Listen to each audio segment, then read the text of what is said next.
बारिश के मौसम में हवा में कुछ अलग ही जादू होता है। जब बारिश होती है तो उसकी भीनी भीनी खुशबू मन को शांत और तन को ठंडा कर देने वाली होती है। आज की कहानी भी यही बारिश के मौसम में हुए दर्दनाक हादसे की है। इंदौर शहर में रह रहे अमन और उसकी पत्नी सीमा खाना खाने के बाद सोने की तैयारी कर रहे थे।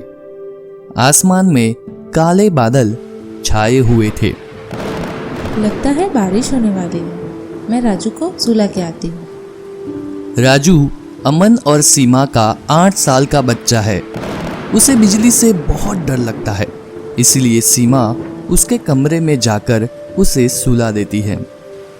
राजू के सोते ही सीमा अपने कमरे में वापस आती है। बादल जोरों से गरज रहे थे और बारिश भी होनी शुरू हो गई थी। आपस में बातें करते करते अमन और सीमा सो जाते हैं।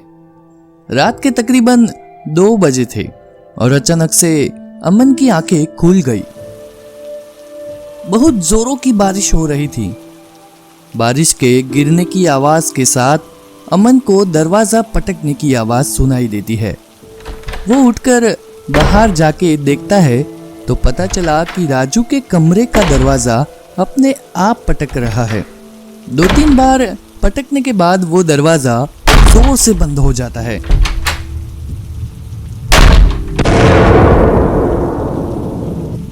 अमन घबरा जाता है और वो दरवाजा खोलने की कोशिश करता है, पर उसे डर था कि राजू को कुछ हो ना जाए। बहुत कोशिश करने पर भी वो दरवाजा खुल नहीं रहा था। अमन अपने कमरे में वापस जाके सीमा को उठाता है। सीमा सीमा वो राजू के कमरे का दरवाजा अचानक से बंद हो गया और अब खुल नहीं रहा है। कुछ नहीं होगा, वो हवा की वजह से बंद हो गया होगा। अब सो जाओ, मुझे सुबह जल्दी उठना है। अरे पर सीमा, अमन वापस वहां जाके दरवाजा खोलने की कोशिश करने लगता है। थोड़ी देर में दरवाजा अंदर से कोई खोलता है। दरवाजा खुलते ही अमन की आंखें दरी की दरी रह गई। उसके ठीक सामने सीमा खड़ी थी। अमन का पूरा शरीर ठंडा पड़ गया। क्या हुआ अमन, तुम इतने घबराए हुए क्यों हो? कुछ नहीं सीमा, पर तुम यहाँ राजू के कमरे में कैसे? राजू बादल के गरजने से घबरा रहा था, तो उसको सुलाते सुलाते मैं भी सो गई। अमन पसीना पसीना हो जाता है और भाग के अपने कमरे में जाके देखता है तो वहां कोई नहीं था। अमन घबरा जाता है और राजू के कमरे में जाकर रजाई ओढ़ के सो जाता है। कुछ देर बाद सुबह हो जाती है। अमन की आंखें खुलते ही वो अपने आप को एक घने जंगल में पाता है। वो सोच में पड़ जाता है कि वो यहाँ आखिर कैसे आ गया।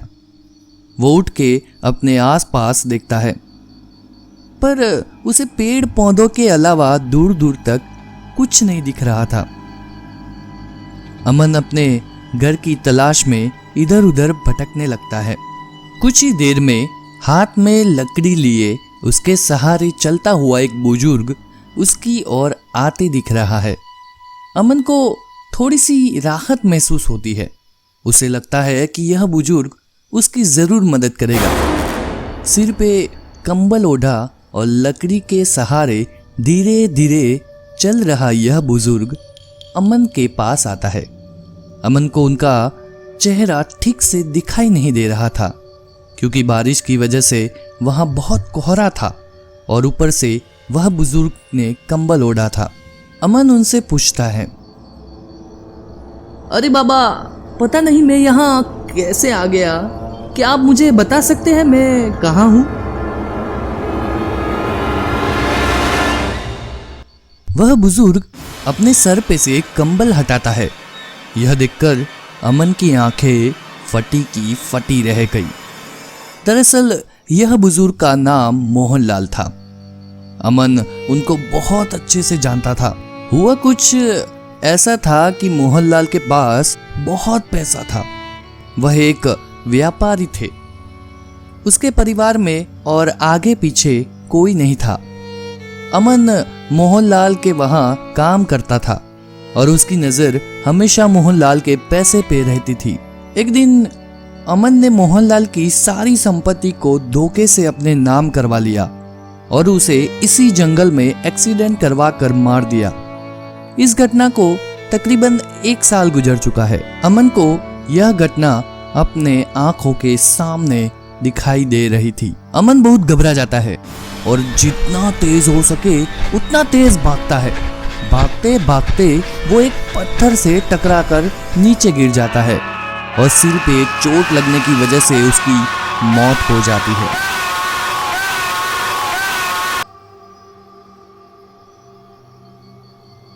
कुछ देर बाद फिर से अमन की आंखें खुलती है और वो अपने आप को उसके घर में पाता है। अपने आप को जिंदा देखकर खुश हो जाता है।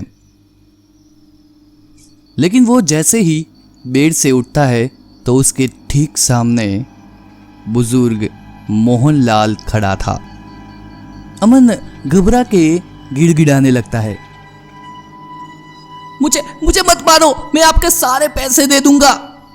उसके बाद वह बुजुर्ग उसे कहता है, उसकी कोई जरूरत नहीं, और तेरे मरने के बाद मैं तुझे फिर से कैसे मारूं?